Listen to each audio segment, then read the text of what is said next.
This week, we welcome Chris Morales, the head of security and analytics for Vectra AI, in our interview to talk about machine learning and artificial intelligence.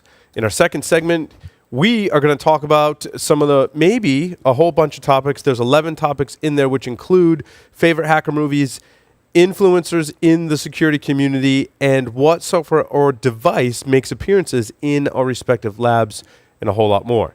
Then, in the security news, cellular carriers are implementing services to identify cell scam leveraging. Wow. New Android malware disables security to mine cryptocurrency. I feel like I didn't add any of these stories. Those must be someone else's stories. That's why I was kind of... Anyway, a Nest camera is used to broadcast a fake attack alert, missile attack alert. All that and more on this episode of Paul's Security Weekly.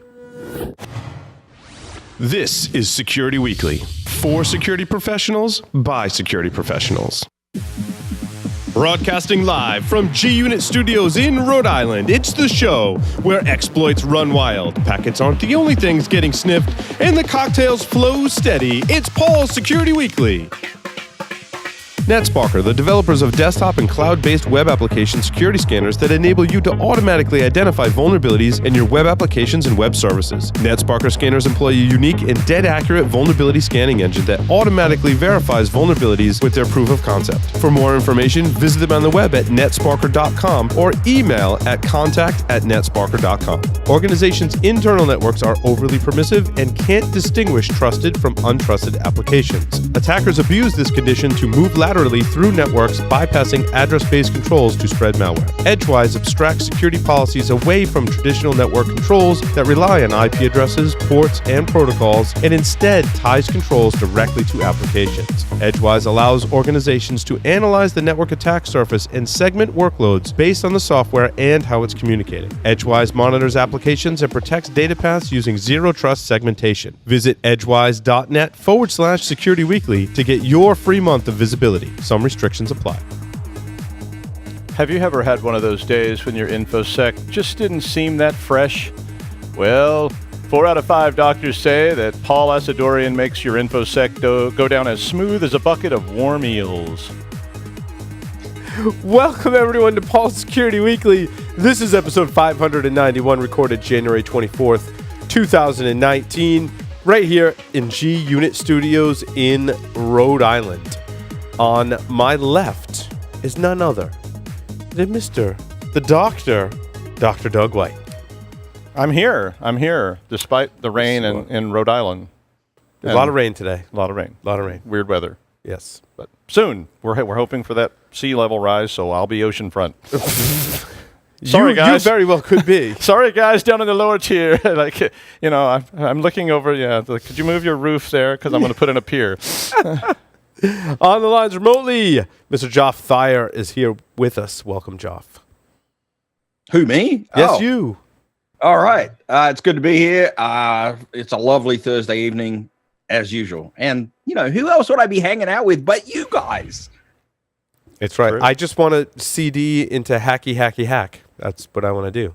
Especially after you make hacky, hacky. That's right. And I want to do some LS. I want to do some LS in there, maybe even with a dash L. Beautiful. Oh man! For those listening, I'm referencing Joff's T-shirt, which says "Make der hacky hack hack." Hacky hack. I couldn't see it. Yeah, I just want to chone it. So hacky. He wants to chone it. Oh yeah. Sorry, my microphone was intruding on my shirt. Oh boy! It looks like it says something really nasty in Farsi when the microphone's blocking that out. I know. Make der hacky what? Hacky what?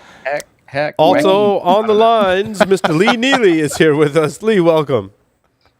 Good to be here from Lake Tahoe at 7,800 feet where there's no oxygen. So obviously we'll be drinking to compensate. And yes, you've opened up a bottle of wine.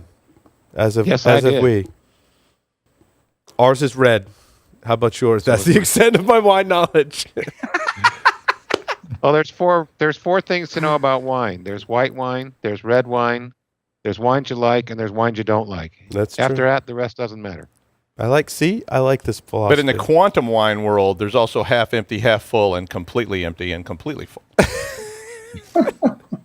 Well, now you're entering into replenishment. I love it. That's I the love it. quantum wine world. So. Make sure that you visit our sponsor, Scythe, scythe.io/Security Weekly. That's right. Bryson came on a couple weeks ago. You can see a full demo of the product actually on the last segment that we did with Bryson. And you can visit scythe.io/Security Weekly and get a free trial. Yep. What's better than that? It's pretty awesome. Awesome. Another announcement, RSA is coming up March 4th through the 8th, rsaconference.com/Security Weekly-US19 to register now using the discount code 5U9SWFD to receive $100 off the conference pass. And if you're interested in booking an interview or briefing with Security Weekly, please go to securityweekly.com/conference request. If you work for an organization that is a security vendor that you think we might be interested in meeting and talking with and doing some stuff with, securityweekly.com/conference request. Send them our way. All righty. Here with us this evening is Chris Morales. I did say your name right, didn't I? Yeah, you got it right. Okay, good. He's the head of security and security analytics at Vectra AI, where he advises and designs incident response and threat management programs for our Fortune 500 enterprise clients. Chris, welcome to the program. Thanks. I got to change whatever that says. I don't think I wrote that, and it sounds kind of boring. I read a little snippet of it. Basically, your real introduction should be you're giving a presentation on machine learning and artificial intelligence at InfoSec World coming up here in April of this year. Is that's your correct title at Vectra AI today? It is, and it's funny because when I hear the description, what I actually do is I'm working with a ton of data. We're a data science company, so I'm quite literally doing data analytics and security analytics because I'm focused on security. And my only disappointment is that I couldn't find a drink with the rest of you guys, so I just have a cup of water. I just pretend it's something. Just pretend there's more than water in there, or vodka if you want. So Chris, I guess to get things started and introduce yourself, how did you get your start in information security today? Well, obviously, I think for a lot of us, we didn't know that security was a paying job. I started when I was a kid on VIC-20s when I was 12, and I remember getting online in the 90s, and the way on bulletin boards, you get more time to play these really stupid text games by changing the codes on software. That's what you used to care about. And then I dropped out of college. I was a comp sci major like everybody else. And I started internet security systems back in the late 90s when the whole joke was, where did you drop out of? And I remember them calling me. I was like, wait, this is a job? You actually pay for this? This is great. So it's kind of what I've always done. That's awesome. So, Chris, we wanted to start by, it's been a while since we've talked about machine learning and artificial intelligence in this context, but I think there's a lot of misconceptions and people who are perceiving these two technologies or terms really very differently, right? There's a lot of vendors I think are overstating that they're using machine learning and AI in the product and what it really means. There are vendors that have machine learning and AI in their product that are doing a really good job of using those technologies. It still leaves most of the rest of us confused about what is artificial intelligence, what is machine learning, and how do the two differ or how do they relate to each other? Yeah, and it's a funny thing, obviously, because machine learning really had a resurgence in the 2010s, so to speak, that there's a lot of new things that we started to figure out that it's really brought around this whole field of how to apply machine learning. But AI is just a term and a concept that started way back in the 50s. And simply, it was all about producing outputs that mimic human behavior. We're pretty fickle as humans because we keep changing what that means. And prior to machine learning, there were just all kinds of other ways to kind of create outcomes. Probably the most common one was something they called expert systems, where humans would quite literally take a skill they have and then translate for every single feature into the computer. And I think the best example of that was back in the 80s when they made autopilot. That was like amazing to people for airplanes, that they said, oh, this plane can fly itself from A to B. And that was an expert system, and people said, oh, well, that's AI. I think we're really fickle, though, as humans, and we keep changing our mind on what smart actually is. We can't even define what's intelligent for humans. So as we start to think of machines, we have trouble with what that is, which means that lots of vendors can simply say things like, I have AI, which reminds me of the world of organic food. When it first started, people said, oh, organic's good for you. Marketing caught on and said, oh, I'm organic, because no one defined it, until there were a set of rules to say, well, what does that really mean? So there is real AI, and the question is, what is it really at? And I always tell people, you just have to think of the outcomes. Like, was it something measurable? Did it improve a task? Did it make it faster? And did it actually learn? Yeah, because I think a lot of security vendors, as an example, will promote the fact that they have that. But Chris's question is very valid. So what impact does that technology have on the outcome of what my product is supposed to do that I'm purchasing, correct? Yeah, and you know what? Finding threats alone, that's actually pretty easy. Detecting things is what most people say. They say, I use machine learning so I can detect things. And when most people say machine learning, they're actually just doing anomaly detection. They're just doing it in a fancier way. That's not hard, and that's not new. That's not really intelligent. That's just machine learning. Right. So just transitioning to AI for a moment, because I'm a huge science fiction fan, right? And it's all over science fiction movies for a long time. But is the Turing Test, is that relate to AI? And what are some examples of how security can use AI today? Yeah, the Turing Test is still a real thing. It goes all the way back to that. So detecting things is a very technical thing. A very human thing is, what did I do with a detection? And so in security, it's not, I think the way I describe it to people is, we don't have a detection problem in this industry. We have a prioritization problem.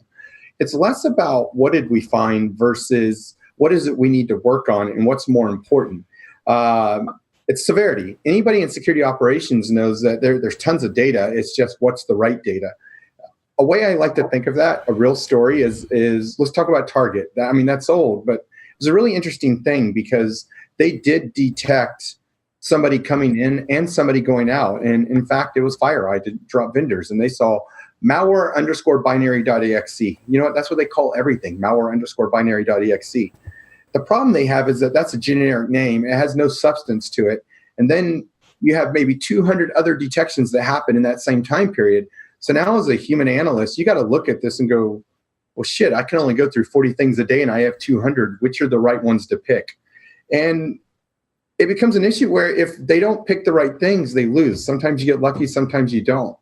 So where a machine goes, and where this goes to AI, is when you start to think of tedious work and lots of it, and there's a lot of volume, it's not about replacing humans. It's about saying, you know what, going through that much data is a better suited task for a machine than is a human.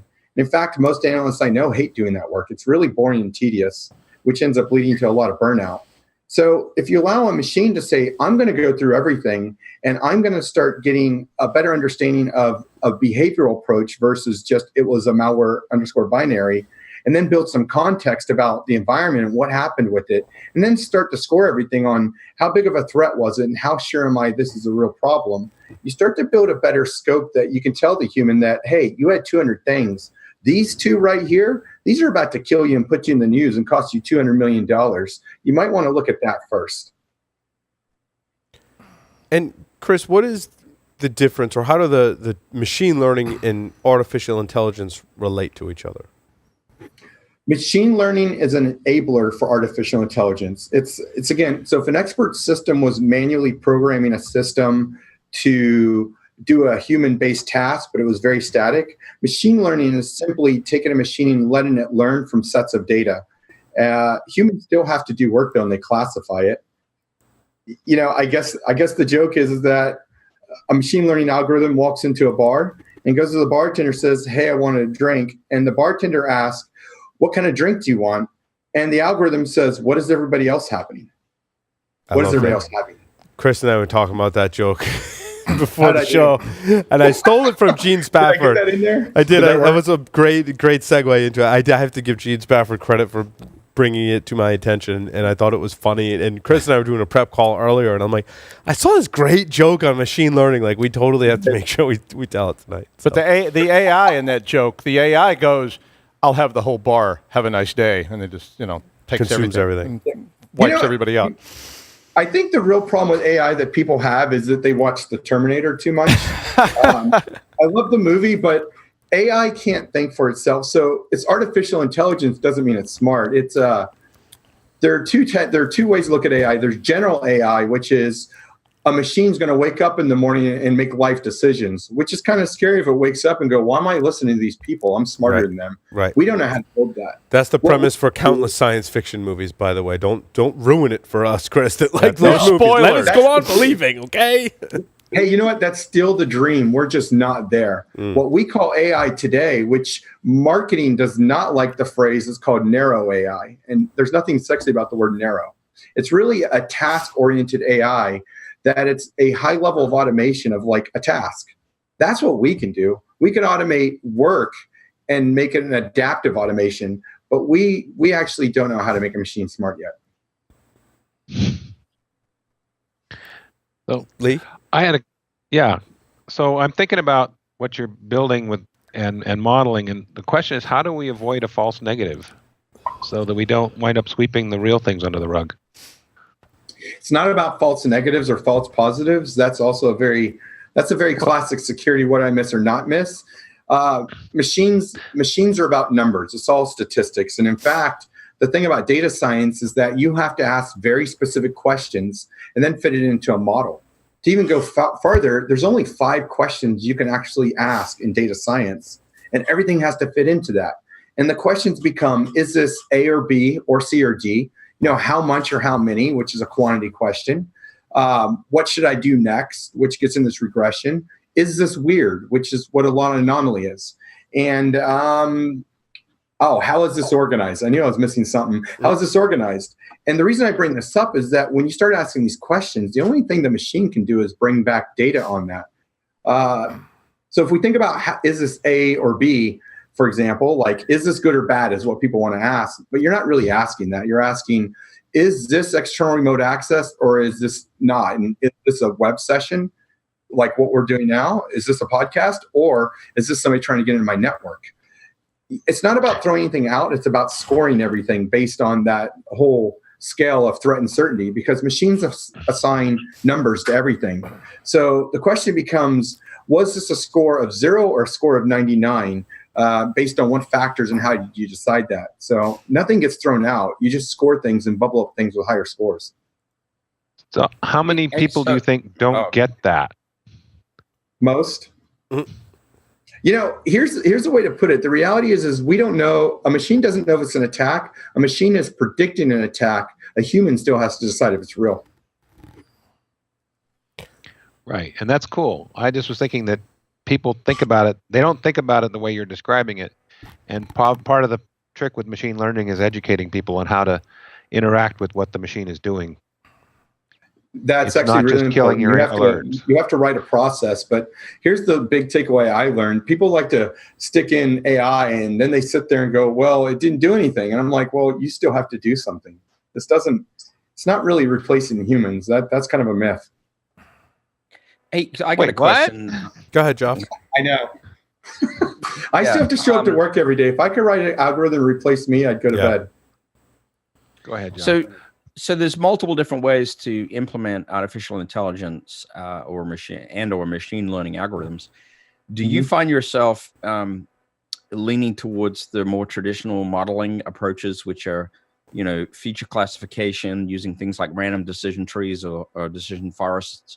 Or do you find yourselves, implementing things more in the neural network sort of self-learning mode, or is the answer both? The answer is both, all the above. And I'll go even farther. Sometimes machine learning is overkill for a problem.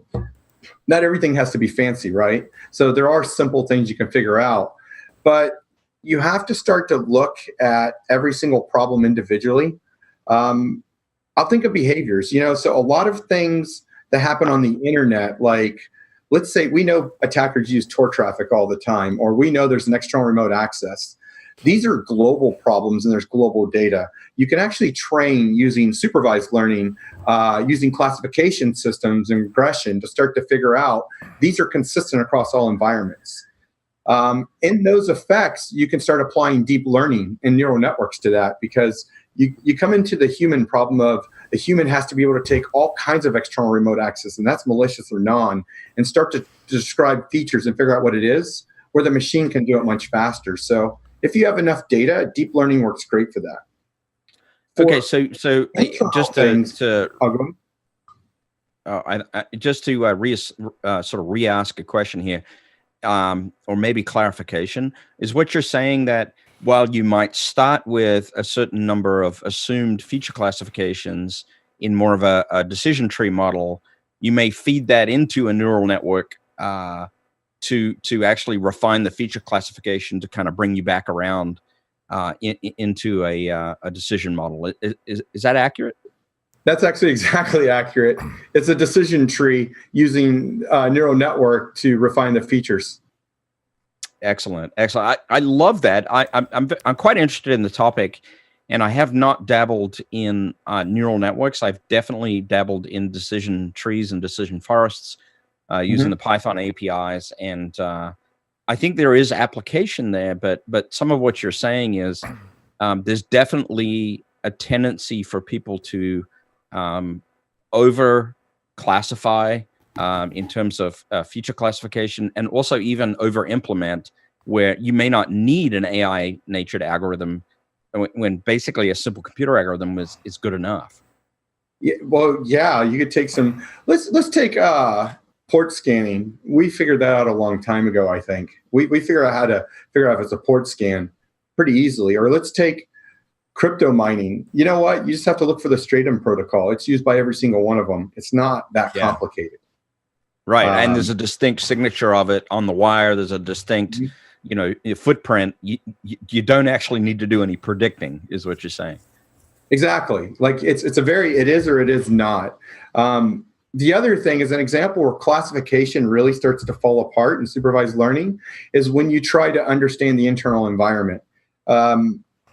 You don't have enough data to train on who's administering what servers, and do people use Dropbox or OneDrive, because it changes so much.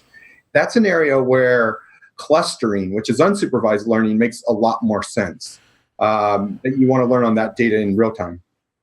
That's interesting. Is that not also an example of almost overfitting or trying to essentially apply the wrong approach? Like you said, you just end up in a clustering approach, which is more of a statistical approach, which is an alternative to a feature classification, which is more of a yes/no kind of approach. Correct. Well, no, for local environments, clustering actually works. So I use clustering in. So a lot of people are doing anomaly detection. They're trying to say, let me learn your environment and see what's different, which is stupid, because different is every day you hire a new person, you change an app, things change, right? Clustering is building domain models, and it actually works where I can start to figure out who's administering which servers, where they do it from, when they do it, and start to make predictions about the user. And honestly, Facebook does clustering today, and so does every other advertiser, Google. It's a technique the marketing world has figured out a long time ago. So they figure out if you're into basketball, they could pop up an NBA All-Stars video game ad for you in real time. You can use the same techniques to figure out not the negatives, you figure out the positives, so that you can start to see, well, this guy is not part of that admin group, and this guy usually lives in New York, he's not in LA. You can start to see those variations and then score those.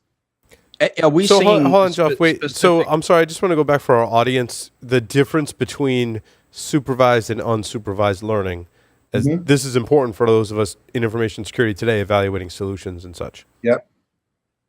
Yeah. So supervised. I'll give it in a mathematical. So the difference between supervised and unsupervised is about the data you have. So you have X and Y. X is input data, Y is output data. What supervised really is trying to teach a machine to come out with a very specific outcome that you already know. Tor traffic is another super easy example. I know what Tor traffic looks like, I have input and output data. You keep feeding it input data until it comes out with the results you expect, and you keep tuning the algorithm till it knows that. Unsupervised works when you have no Y. You have X and no Y. You have input data, but you have no idea what the outcome is. So you have to start making predictions on what it is based on different attributes. Mm-hmm. Gotcha. That's awesome. Thank you. Yeah, that's really good to bring that out, Paul. Sorry, I was geeking out a little bit. But, I know you've had experience with some of this stuff, Josh, so I want to make sure that our listeners understand. Would unsupervised include things like pattern recognition and large data sets where you don't know the outcome, you're just looking for, I've seen that a lot. The input, you know the outcome when you're analyzing. I've seen a lot of like big data stuff where people were looking at massive data sets that are really just too large for humans to digest, and they were just turning these things loose on it and saying, find me a pattern, and it comes back and it says, wow, if you do this, you'll do that maybe, and weighting all that stuff up. Yeah, pretty much. There's a lot of predictive outcomes out of unsupervised.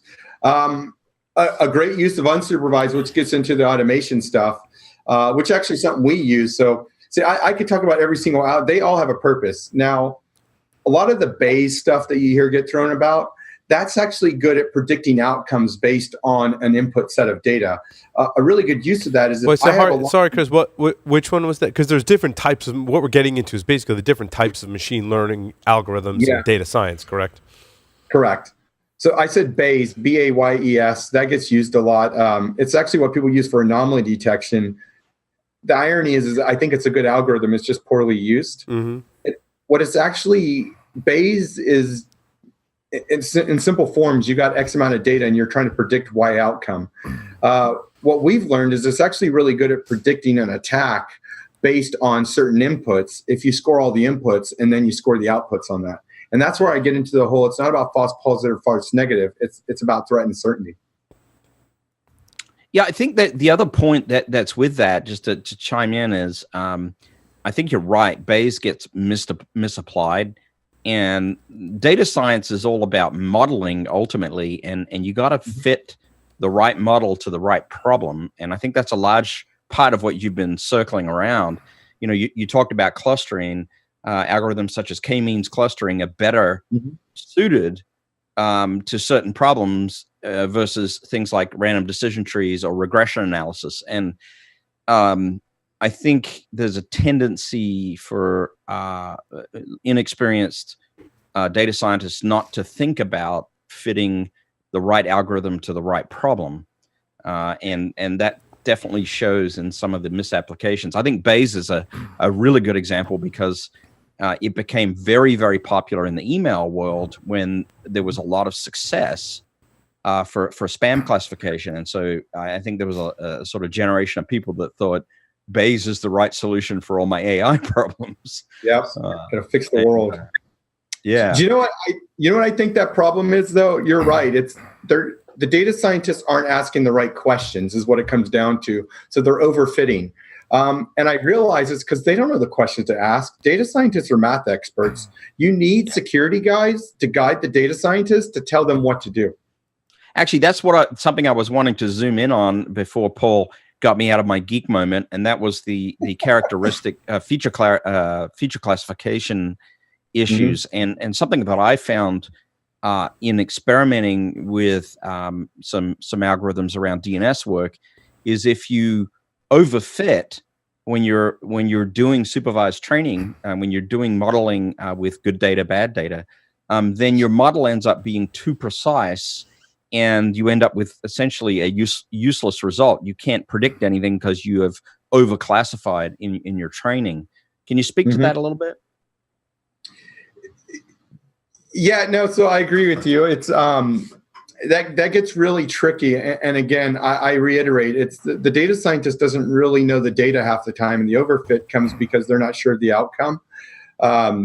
You really need a security researcher to guide and manage that. And you have to be very specific about the problem every algorithm solves. So it's really actually better to write smaller algorithms than it is over-encompassing algorithms that are supposed to do everything. So you, even on an unsupervised algorithm, you really want to define the parameters of what the outcome is to be a small chunk, and then layer that in with other algorithms. The trick is to start combining them, doing each very specific job, and then scoring it. So saying, yeah, this happened, but how much did it happen, or how much did I care? Then it's applying it to the right features. It is a real issue. And that's where the neural net picture starts having all those arrows going between all the different nodes and everybody, because that's what you want, is each node needs to be taking everything else into consideration. Yeah, well, here's what's funny about the neural nets and why I feel like it's safer on supervised learning, because if you know what the outcome is supposed to be, you can keep retuning your data till you get the right outcome without actually knowing what the neural net is doing. Right. But the ultimate thing there is you have to know exactly what the outcome was, and somebody has to understand that well. And just this is kind of funny. I sat around the office and I've watched it, and I realized what the process for security is a bunch of dropouts yelling at PhDs that they don't know anything. Oh, that is so true. That's awesome. That really tickles my anyway. I have no comment. There's one other question I wanted to pose to you, and that was, you already mentioned that you're using neural nets on the tail end of feature classification, supervised learning approaches to kind of inform those approaches. Do you also find yourself using diverse sets of supervised learning with multiple different features, essentially multiple models, and averaging out the results for a better clarity, or does that approach not work? No, so to be clear, we already have 60 different models today. So yeah, we have a ton of models. What we're finding is every little one does something different. In some cases, there's a little bit of layering, maybe 2 or 3 deep, but it's not like massively deep. Let me think of it. Here's a good example. Actually, this is a funny trick. I don't even know if I should share this. So take remote desktops, right? There's 2 things you want to look for. First, you want to say, does a remote desktop exist? Then you want to start to clarify, and is this a legitimate one, or is it somebody misusing it? So you can use a really simple classification system to figure out remote desktops. There's nothing that fancy about them. But now you have to start asking yourself, well, what features am I missing that starts to clarify if I should care or not? And an example of that is we learned the keyboard is a defining feature. So our remote desktop is a good problem for supervised learning, but learning a keyboard, and if it changed, means you need to first learn what is the normal keyboard for the company, like is it English? And if it changes to Russian, is that different? And that's an unsupervised problem. You can actually combine those into a single model and say, okay, first, I know it's a remote desktop. Second, I know that they use an English keyboard, and now I see a Chinese or a Russian one. That raises its threat score because that becomes a big indicator of compromise, and that's multiple models working together. That's really cool. That's a good example. I like that. Yeah, it is. Stolen. Yeah. Okay, I'll stop asking questions now. Back to you guys. You can carry. So I guess, Chris, what are some of the other more common machine learning algorithms that are in use in security today? The most common thing used today, and you heard me say before, is actually Bayes, by the way. I swear Bayes just jumped on that. And they're using it for anomaly detection. A lot of the things we're doing, most people are simply not doing yet. They're not. I can only think of 1 or 2 other companies that's actually using deep learning today, other than us. One of them put their whole name around it, which they overfitted. I'm not going to say who it is, but they use deep in the name of the company, and they use it for endpoint. And they say it's going to fix everything. And I'm like, well, you just overfitted again. You assume that by using deep learning and then pitching that's going to fix the problem. Other than that, I swear it's mostly Bayes, and it's not used heavily. A lot of times people are using a machine learning light, which they're using it for small tidbits. And then they're combining it to actual what looks like signatures. I mean, it looks like snort signatures to me half the time. This all sound. I mean, all this stuff I agree with. It sounds a lot like statistics and regression. There was I mean, I don't mean it's the same thing, but regression was based on that. Well, but I mean, regression was one of those things that came out. All of a sudden, everybody had it. Every product had to have it. Everything had to have regression. And the overfitting problem is such a good thing to point out, because that was such a common thing with statistics, was people want to overfit everything, often because they know a desired result, not necessarily the real outcome, but they have a desired outcome, and they overfit the models like crazy, and all of a sudden everything had regression. Nobody understood it. It was misused. All the assumptions were violated. I've seen that over and over and over again. I see that a lot now with AI machine learning stuff. Same kind of thing, and you see the same kind of dialogue, the same kind of marketing, and the same kind of behaviors. And they really, people start to market the algorithm like it's going to solve all the problems. Like regression, to your example, really good in the real estate world. It's really good at predicting a value of a house in a neighborhood based on other houses and what they sold from the neighborhood. That would, like, in security, if you use regression learning, I'm thinking to myself, okay, so I need to count how many times you were attacked and then start to predict if you're going to be attacked again, which is an insurance problem. I don't see how that works to solve an actual security problem. So yeah, it's like, it might be a cool algorithm. It's the wrong place. Marketing. But it sounds good as long as you use a lot of big words and a lot of data. As long as it's sexy as hell, everybody will buy it. It's like, then it's great. Well, I think Doug's right. We're going through this period where AI and machine learning are the sexy marketing algorithms, and so it's almost like what the data scientists say doesn't mean anything unless they say the right words at the right time, coincidentally, right? So I'm telling you, it's just saying that you see now contains logarithmic regression, and you're like, do you actually know what, or Lizral was another one. I mean, it was like now with Lizral capabilities, and everybody was like, oh, you can do Lizral with it. And then I'm like, yeah, but it's not for that. But but it has it, right? You throw that in a few, C-level magazines, and before you know it, it's like, oh yeah, that's the thing I need to ask for. It's like convincing people in Los Angeles they need Maseratis so that they can sit in traffic in a Maserati.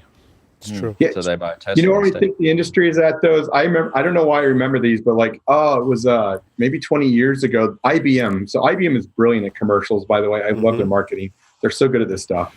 They had this commercial, like, it must have been 20 years ago, and they had this guy reading a newspaper, and he's like, it says here, we need to be in the cloud. And the other guy goes, oh, and he goes, does it say why? And they're saying, no.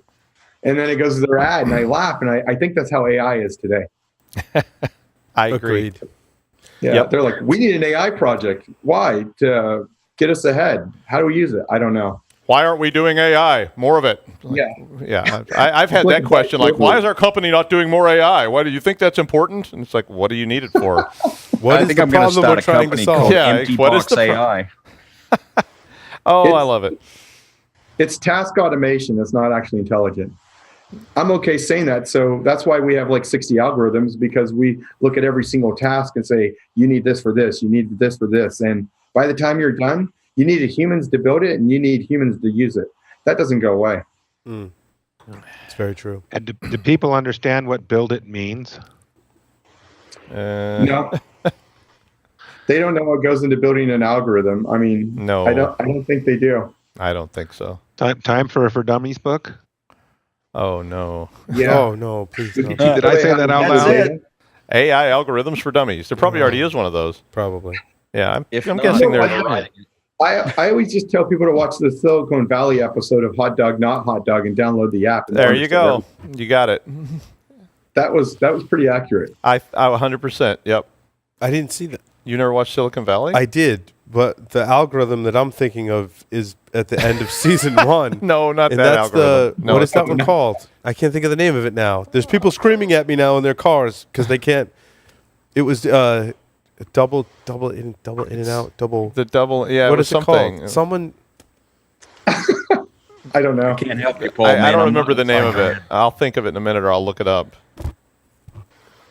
Oh, You can download the Hot Dog phone from the App Store. They actually What made was it. the hot dog not hot dog? Explain that without ruining the episode. They came up with an app pitch that it can identify hot dogs and other things, but all it could actually do is identify as a hot dog or not a hot dog. Oh, so that's awesome. It's middle out compression was the one I was thinking of. That's it. Middle out compression. Quite possibly Perfect example of buzzword marketing. Being a nerd, that is one of the funniest moments in television history. Is the entire scene where he starts to they go in the hotel room and they start talking about that topic The compression all the way algorithm, to yeah. like winning the that is like the funniest I moment had to in stop it television. so I could laugh, which is very unusual. I've never laughed so hard at a It's TV just like I show had in to my stop it, entire and, life. yeah. It was anyway. Sorry, we're talking about algorithms and that. Oh no! I live in San Jose, and I watch that. And go, oh, this is a documentary. Yes, Yeah. that's what a lot of people tell me that live in Silicon Valley. So Yeah. fantastic. Middle out. Chris, compression. anything else you want to tease for your upcoming talk at InfoSec World? You know what? I think we covered the bases. It's just I found like we put this together because it is such a problem that I don't even want to claim innocent as a company. We do data science, but there's like a list of questions you have to ask, and like you shouldn't buy or do anything because it sounded cool. Like deep learning is funny. It's actually really hard to use, and it needs to be very focused and narrow and used properly. Used otherwise, it's got a lot of time and effort. In my talk, one of the things I actually do show the development cycle. I'm not afraid of showing what it takes to build an algorithm and what are the steps, who's involved. Finally, one of the last things I like to talk about is providing a list of questions to people that you should be asking. Every single person that claims AI or machine learning, including us, like there needs to be some accountability. Absolutely. Chris, are you ready to play 5 questions with Security Weekly? Sure. Yeah, I might have forgotten to tell you. Oh, actually, no, we don't tell anyone about 5 questions until it good. is time. And now it is time for 5 questions. We're going to Security predict your Weekly. answers. That's right. 3 words to describe yourself. I am me. If you were a serial killer, what would be your weapon of choice? A rope. If you wrote a book about yourself, what would the title be? I am me. In the popular game of Ask Grabby Grabby, do you prefer to go first or second? Say that again. In the popular game of Ask Grabby Grabby, do you prefer to go first or second? Very popular in Europe. Especially Eastern Europe. Second. Oh, I was You know really... what? I don't know the answer to that. I think you should write a machine learning based algorithm To predict the answer. to predict Yeah, the answer You of Ask need Grabby some Ask Grabby first or Grabby second. protection. I would yeah. have to take enough people doing it and take a sample of it and then see what's the better outcome. But you got like 500 episodes of Security That's right. Weekly. We've Just to asked go a lot through of them guests all. that. We'll get Yeah. you the data, Chris. Yeah. Be awesome. Get you the day. It's the That Ask would be- Grabby Grabby data set. Final question, Yeah, Chris. that'd be good. If you were to choose 2 celebrities to be your parents, who would they be? Alive, dead, fiction, or otherwise. Well, that's tricky because first you start thinking like, who are the celebrities you want to hang out with and be fun? Then you realize they're not necessarily the best parents, are they? True. That's Or true. are they? Are they? There is no wrong answer to this question, Chris. Just, There is a wrong answer. No, there is no wrong No, answer. there is too. It involves Kanye. So No, So, come on. Chris His is like the early classic stuff was scientist. good, as You know long as what? you clarify. I'll be self-serving then. How about Bill and Melinda Gates? There you go. there you go. Oh, yeah, you got it. That's fun. Now you can build some real stuff. That's right. It's like an island that thinks for itself. That'd be great. They have the resources, the money, and the intelligence. Right. So, hey. Awesome. Chris, thank you so much for appearing on this episode of Paul Security Weekly. Absolutely. It's been fun, man. And with that, we'll take a short break. Come back for a topic discussion not to be missed. We're going to answer questions, not the 5 questions, but we'll answer questions. More